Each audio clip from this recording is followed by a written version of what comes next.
Everyone needs to hear this. You need to do this if you want to improve your grades.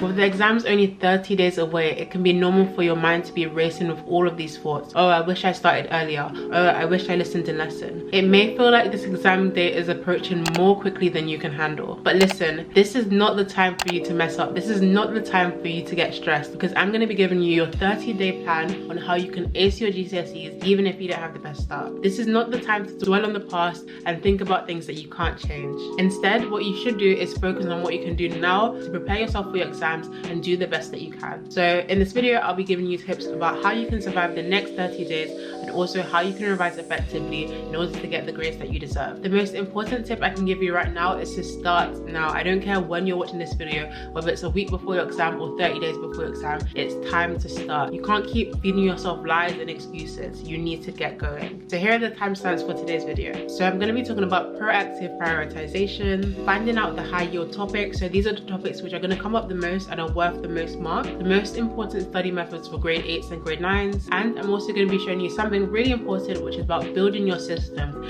And this means that you can build your life around your exam and not get too stressed and burnt out. So let's jump straight into it. I know you guys don't have a lot of time, but just before we go into the video, be sure to like, comment and subscribe, as well as share this with your friends. Let's get into it. So now let's talk about proactive prioritization. So if you guys have been watching my video for any length of time, you guys know how passionate I am about focusing on your weaknesses, because that is the only way that you'll improve. I'm telling you that now. Like, honestly, everyone needs to hear this. You need to do this if you want to improve your grades. But with less than 30 days left, the way that you prioritize your revision is so important. It's more important than ever right now. So let me talk about a special type of prioritizing, proactive prioritization. So let's get into it. So the thing that makes this different is that prioritizing for 30 days before exam versus at the start of the year is a lot different. You have a lot more information. You know when your exams are going to be, and you know what your weaknesses are at this point. And the most crucial thing is you need to cut your losses and realize you're not going to be able to cover everything in detail, and that's okay. That is unrealistic to think that you're going to go through every single topic and memorize every single specification point, especially if you haven't really been revising until now. But what you can do is get a surface level understanding of everything and then go into depth into the topics that you're the most weak at, because these are more likely to come up. I'm not going to lie to you guys. So what you want to do is get yourself a plain sheet of paper if you have one. Split each subject into how many papers there are. So in biology, there's 2 papers. So you want to split it into paper 1 and paper 2. You want to also prioritize the subjects in terms of difficulty. So prioritize them in terms of what you find the hardest and what you're the most scared of for the exam. Once you do this, you can split each subject into its papers. So biology, for example, has 2 papers. Then you want to write the topics in order of difficulty. So let's say in paper 2, I find ecology the hardest. I'm going to put that as the top. And let's say in paper 1, I find cell biology really easy. I'll put it at the bottom. You need to make sure you do this correctly, because the essence of this is that you want to try to cover the topics at the top, and you'll be happy if you don't have enough time to cover the topics at the bottom. This is just because you have limited time. You might not be able to do everything, but you need to focus on the weakest point, so that if this comes up in the exam, you are going to be able to answer the question. You won't just leave it blank. This just helps you to see what you should be revising and when. For example, if you have paper 1 coming up, you're not necessarily going to be revising like crazy for paper 2. You're going to try prioritize paper 1 whilst also implementing a bit of paper 2 topics into your revision here and there, just to make sure you're not completely and utterly clueless for the next exam. So one of the things that you need to hear is that you need to stop doing the subjects that you like, especially at this point. If you like a subject and you're really good at it, you can honestly do it in your sleep. Why are you revising for it more than the subject that you hate? Like, I know it's painful, I know it's tough, but it's better to feel this pain revising for it than it is to feel it in the exam and not be able to answer any questions. You're gonna walk out of the exam and think, oh, I wish I did that. And you don't want to walk out with regrets, especially when you have such a long holiday. You don't want to be thinking throughout the whole holiday, oh, I wish I did that. It's gonna ruin your peace of mind, so please don't do this. At first, you'll feel disheartened when you don't know anything, especially if it's 30 days before, but you need to let that go. You need to understand that it's okay to be uncomfortable. It's okay not to know things. You just need to work hard at it. Then you'll understand, and then you'll know it in the future, and you'll be glad that you took the effort out of your day to do that. So once you've done this, you can basically have a revision plan for the week. Throughout the week, you shouldn't be doing stuff like rereading notes, writing notes. If you get questions wrong, you should try to revisit it at a later stage in the week, week. And you should also try to revisit all the past papers that you do in a couple of days just to refresh your memory and just to see what you got wrong. So an example of how I would plan my timetable is that I would try to focus on the things that I need to practice the most and try to implement this as much as you can in the week. Even if it's just 30 minutes a day, it's really good to do the subjects that you are the worst at and just build the habit of getting used to the questions. So for something like maths, a lot of people find maths difficult. So it's something that you want to be doing every other day, if not every day if you can. And you just want to implement this slowly. The more questions that you do, even if you just do it in 30 minutes, the better your exposure is going to be and the better you'll do in the exam. So I would put maths like every day. So I'll probably put in the morning when I have the most energy, because it's something that doesn't really require too much brain power. Like, you don't have to know anything off by heart. It's just something that is like a skill. So once I've done that, I also want to try to implement another subject that I find hard. So for example, physics, I would try to do that at least 3 to 4 times a week just to reinforce my knowledge and also increase my confidence of the questions. Ultimately, you just want to continue to fill out this timetable until you're happy with it, until you have all the subjects. If there's something that you find really easy, you can probably just get away with doing it once or twice a week. And if you have school at the same time, then obviously work this around school. Try not to do the same subject that you've had in the day as revision, because you'll get tired of it.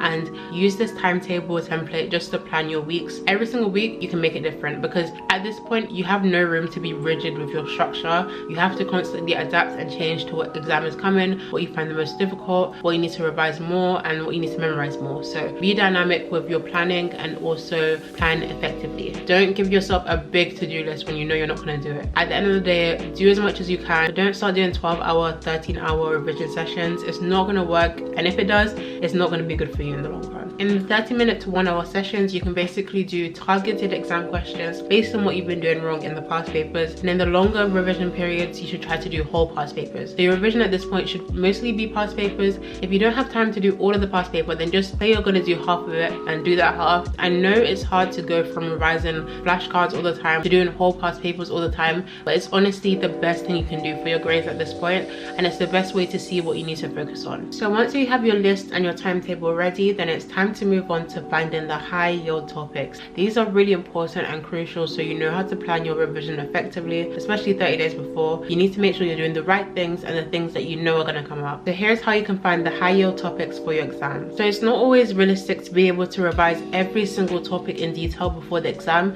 especially if you haven't really been revising too much before then. So it's really important that you know which topics are the most likely to come up, so you can make sure that you're really good at those. So what I will do to find the high yield topics is that I'll go through all the past papers of that subject. This is going way back. The 9-to-1 grade system started around 2017 to 2018. So look through all of the papers briefly and see the topics that are going to come up the most. If these are already on your prioritizing list, then be sure to highlight them, because you know that these are going to come up for sure. With GCSE questions, a lot of the questions are honestly the same thing every year, and I'm sure you'll start to notice this when you look through the papers. They only change the phrases or the numbers, so it's really good to know how to do these questions and to practice these frequently. For maths especially, I really recommend that you go back to legacy papers. So these are papers which are older than the 9-to-1, when they didn't used to score 9-to-1, and basically maths is the same thing no matter what. Like, honestly, no matter how far back you go in the questions, you're going to see questions that you know how to answer. So it's always good to go through all of these questions and see which comes out the most, and see how they ask these questions so that you're prepared for the exam. Especially those 5-mark questions at the end, they always throw some kind of madness in them. So if you can learn how to answer these from the previous years, you should feel better for the actual exam. Before we move on to the next point, I want to thank First Rate Tutors for sponsoring this video. So First Rate Tutors is an amazing resource. If you haven't heard of it, get to know it, and honestly, give it a go. First Rate Tutors released a comprehensive full course for English literature and language, which basically consists of grade 9 exemplar essays, analysis of different novels, different plays,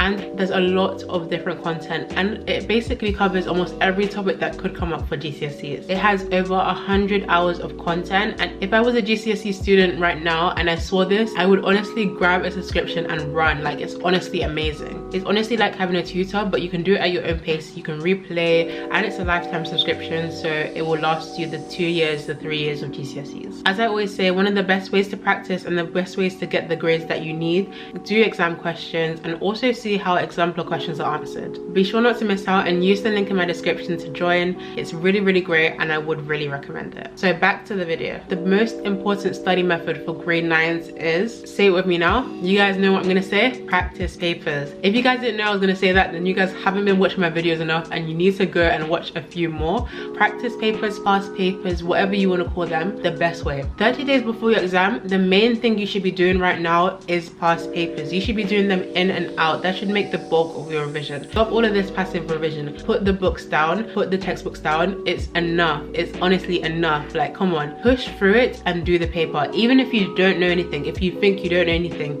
you know a lot more than you think you do. Do the paper, sit down for 2 hours, 1 hour, 1 hour 30 minutes. See how you would do if this was your actual exam, because your actual exam is coming soon and you don't want to be unprepared for it. Even if you can only answer 2 questions, it's scientifically proven that testing yourself is the most effective method of revision. It's the most effective method of improving your grades, and it involves active recall, which is so important in building your long-term memory. One of the most important things for exam papers is that you need to fix your mistakes. You need to see what you got wrong and mark it. You should mark your exam in the same session that you do it, because everything is fresh in your mind. You get to see your mindset and what you were thinking when you answered the question, and you just get to see what you did wrong and how to improve. This will just help you to memorize the right answer and the right way of answering the questions. Whether you need to make flashcards to memorize the content in the exam, or you need to watch videos just to go over that topic, you will know from doing the paper. So it's the best diagnostic way to see your weak spots and to see what you need to improve before the exam. Also, this is the most crucial time to fix your exam technique. If you're a person who doesn't like to skip questions, you don't like to move on, it's time to move on. I'm telling you now, it's time to move on. You can't be doing the same question for 20 minutes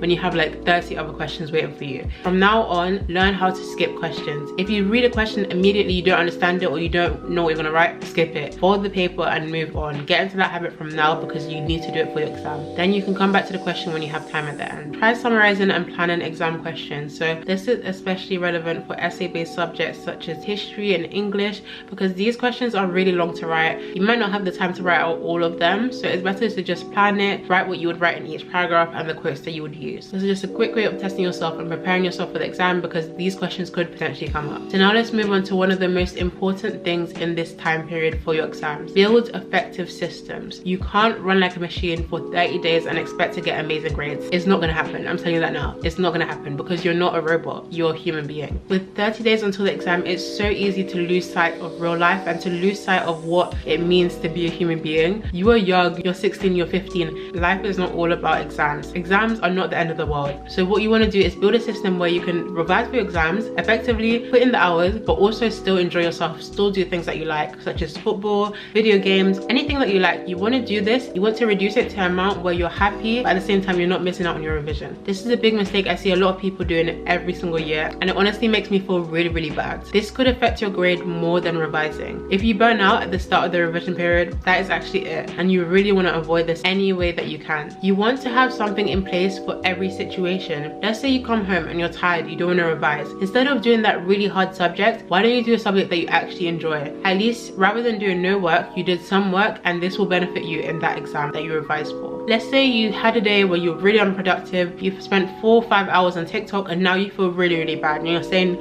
I'm gonna revise 12 hours tomorrow. Be realistic. Don't do that, and delete TikTok for now. Delete TikTok until the exam period is over, or just until the week is over, and do what you have to do. Don't push yourself to do double the amount of work that you were going to do because you didn't do enough the last day. That's not how it works. Do as much as you can whilst also looking after yourself. Nourish your body and eat foods that you enjoy. Eat snacks that you enjoy. Make sure you have food which is easy to prepare, or just something quick that you can eat as a snack, because it can get really easy to not eat throughout the exam period, and this is really not good because you'll feel lightheaded, you won't feel well, and you won't perform your best. So be sure to eat food that you like and you enjoy. Make sure that you always have paracetamol and you also have Lemsip, things like this for any potential sicknesses, because you don't want to be ill before the exam with no medication. You want to make sure that you look after yourself. If you have to reduce your revision, reduce it so you can recover quickly and get back to revising as you normally do. Make sure you're not bored, so be sure to mix things up. Blurting, flashcards, exam questions, talking to friends and testing your friends. These are different things you can do in order to mix things up and to prevent burnout. Don't lose sight of real life, and the best of luck for your exams. If you guys have been watching my video from the start, you guys are honestly destined to do great things. Be sure to like, comment and subscribe, and share this with anyone that you think it will be helpful for. And guys, if you need any subject specific advice, be sure to check out my playlist here on how to ace your GCSEs. I go through almost every subject there is,